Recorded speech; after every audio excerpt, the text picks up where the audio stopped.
نشتی لہذا تاسو احناف مشرکانی ولی د امام ابو حنیفه رحم الله نوم دی آیات کې نشتی دا غره مذهب د تقلید او د اتباع حکم خوشته خو د امام صاحب نوم نشتی ماوتل مرګری زمام سوال دار چې که زه په دی وجه مشرک ګرځم چې په قرآن مجید کې د مذهب ته تابعداري او تقلید حکم خوراغه خو امام ابو حنیفه نوم نشتی ما ورته مرګری زما سوال دار مسپخین چې په کم مولوی سے پسې تامنځو کو تا دلیل پیش کو ور کو معرکین ما ورته په ور کو معرکین کې تر خپل امام نوم مخایا په تبع سبیل من اناب الیه کې بس د خپل امام نوم مخایا ماورتل ها مرګریا بیا بر قرآن نه رجسٹر جوړ کې کپدی انسان مشرک ګرځي امام ابو حنیفه نوم قرآن کې نشته ماورتي د ورځي د شرک تر ورځي 15 پیره کې سحر کم ملا پسې ولاړوي لاول دا غنوم قرآن یا حدیث کې وخایا مسپخین په کم ملا پسې ولاړوي مازیګر ماخام مسودن په کم مولانو پسې ولاړوي لګ مات راغوي نومونه د قرآن حدیث نه تو خیر امام ابو حنیفه نوم بزوخم کپدغه سره مشرک تنه ګرځي په دې سره مشرک جوړ وګرځي نو بیا وابي راشي وابي وای دا سلور والا مذاهب حق دي ها سلور والا مذاهب حق دي الحمدلله سلور والا حق دي خج سلور والا مذاهب حق دي به سلور والا منی ولینا سلور والا حق منما خج سلور والا حق منی به سلور والو باندې عمل ولینه کې سلور والا حق منی به سلور والو باندې عمل ولینه کې کله تر وابي نه تپوس وکا ورته وې ټول انبیا حق منی کنه منی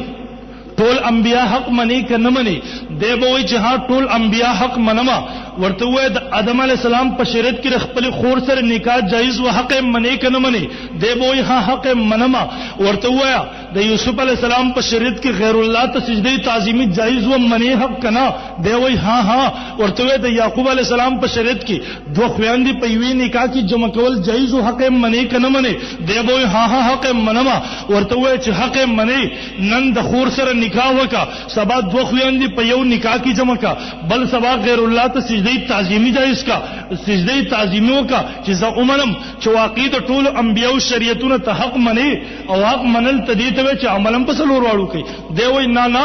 زمنم سل ټول حق خو عمل بکوم صرف د نبی علی السلام په شریعت باندې ما ویل زمنم سلور واړ حق خو عمل بکوم صرف د امام ابو حنیفه رحم الله په مذهب باندې بیا دې سوال کوي دی وای یار تاسو سلور والا حق دی په یو مذهب باندې عمل وکړو درې حصے شریعت تاسو نه پاتې شو باغې باندې تاسو عمل ونکو سلور والا مذاهب حق تاسو په یو مذهب باندې عمل وکړو دریم پرې خو دا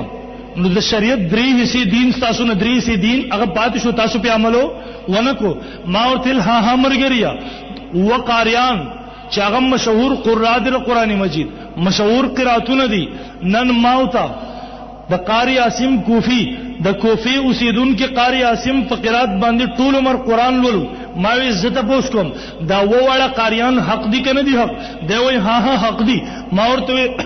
دا وواړه قراتونه حق دي کنه دي حق دی وای ها وواړه قراتونه حق دي ما ورته ټول عمر د قاری عاصم کوفی په قرات باندې ته قران ولې د دې مطلب دا شو چې شپږی حصے قران د قیامت پورې د مرګ پورې ستانه پاتې شو دی وای نه دا وواړه قراتونه په قران لوستو و طریقې دي وواړه قراتونه د قران لوستو و طریقې دي ما ورته ویل دغه سره کم قرات چې ته قران ولولې ام پټول قران لوستو سو اجر او ثواب ملاويږي ما ورته مرګري ام دغه سي سلور مذهبونه د نبی علی السلام په شریعت باندې عمل کول سلور طریقې دي چې په کم امام په مذهب باندې ته عمل وکړو په کومه طریقه تورلې په پوره شریعت باندې عمل راغی دې بیا وای ها د سلور مذاهب څنګه حق وې ته سلور واړه مذاهب ته څنګه حق وې حالدار چې سلور واړو په منځ کې حلال او حرامو فرق موجود دی خبره پوهیږي کہ نه پوهیږي جی خبره پوهیږي ذهن ترازی د وابي سوال دار ته سلور واړو ته حق څنګه وې حلال کې سلور واړو په منځ کې حلال او حرامو اختلاف موجود دی ما ورته ویل ته ټول شریعتونه حق ټول دینونه حق من